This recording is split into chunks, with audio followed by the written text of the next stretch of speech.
बार एक शहर में सोनू नाम की लड़की अपने माता पिता के साथ रहती थी। उसके माता पिता उसको हर गर्मी की छुट्टियों में घुमाने ले जाते थे।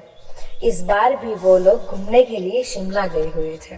वहां सोनू अपने माता पिता के साथ बर्फ के पहाड़ों का आनंद ले रही थी और अपने पापा से बोलती है कि पापा, हम हर साल छुट्टियों में यहीं घूमने आया करेंगे।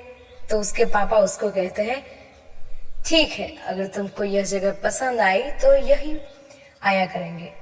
वह लोग छुट्टियां बिताकर वापस अपने शहर लौट रहे होते हैं, तभी उनकी बस का एक्सीडेंट हो जाता है और उसके माता पिता की मृत्यु हो जाती है। उसके बहुत चोट आई होती है। उसके चाचा और चाची को सूचना देकर बुलाया जाता है। वह हॉस्पिटल आते हैं और देखते हैं कि सोनू की हालत ठीक नहीं है।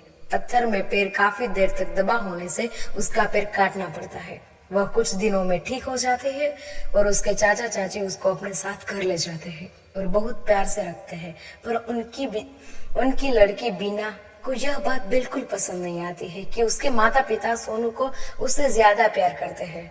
वह दोनों एक साथ स्कूल जाती थी। घर पर बीना माता पिता की वजह से कुछ नहीं कर पाती थी, पर स्कूल में वो सोनू को नीचा दिखाने का कोई मौका नहीं छोड़ती थी। एक दिन वो अपनी ही क्लास में पढ़ने वाली लड़की गीता का नया पेंसिल बॉक्स चुराकर सोनू के बैग में रख देती है। जब गीता को उसका पेंसिल बॉक्स नहीं मिलता है तो वो अपनी टीचर से कहते हैं। टीचर सभी बच्चों से पूछती है कि जिसने भी गीता का बॉक्स लिया हो वो उसको वापस कर दे। वो उसको कोई सजा नहीं देगी। कोई जवाब ना आने पर वह सभी बच्चों का बैग चेक करने लगती है।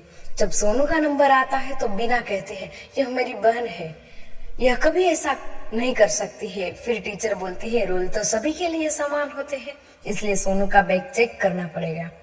और उसके बैग में गीता का बॉक्स मिल जाता है। टीचर उसको खूब डांट लगाते हैं और यह कहकर छोड़ देती है, आगे से ऐसा कुछ नहीं होना चाहिए। सोनू बस में रोती रह जाती है, कुछ नहीं कर पाती। साल के आखिर में जब रिजल्ट आता है तो सोनू पूरे स्कूल में प्रथम आती है और उसको बेस्ट विद्यार्थी का इनाम मिलता है। बीना को यह बिल्कुल अच्छा नहीं लगता है। चाचा चाचा बिल को शाबाशी देकर कहते हैं, हमारी बेटी तो बहुत ही होशियार है। एक दिन दोनों बहनें स्कूल से वापस घर आ रही होती है, तभी बाजार में भगदड़ मच जाती है। एक सांड पागल हो गया है। वह लोगों को मारने के लिए उनके पीछे भाग रहा होता है। बीना और सोनू भी जल्दी जल्दी चलने लगती है। तभी सांड बीना के पीछे भागता है और बीना सोनू को बोलती है कि सोनू, मुझे बचा, नहीं तो यह सांड मुझे मार देगा। सोनू से कहते हैं कि तुम भाग यहाँ से, मैं इस सांड को देखती हूँ।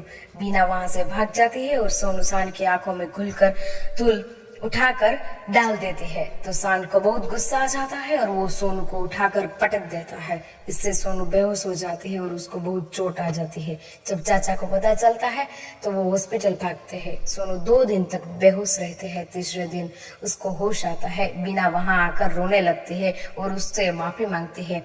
तो चाचा चाची उसे कहते हैं कि तूने क्या किया है। बीना उन्हें सब सच बता देती है कि मुझे बचाते हुए सोनू को चोट लगी है और उसने स्कूल में सभी उसके साथ हमेशा मैंने बुरा बर्ताव किया है। सोनू उसको हंसते हुए माफ कर देती है। चाचा चाची में भी बीना से कहते हैं कि सोनू जैसे बहन कहीं नहीं मिलेगी तुझको, और फिर सब हंसने लगते हैं। इस कहानी से हमें यह सीख मिलती है कि हमें दूसरों से जलना नहीं चाहिए। दूसरों की खुशी में हमें हमेशा खुश रहना चाहिए। धन्यवाद।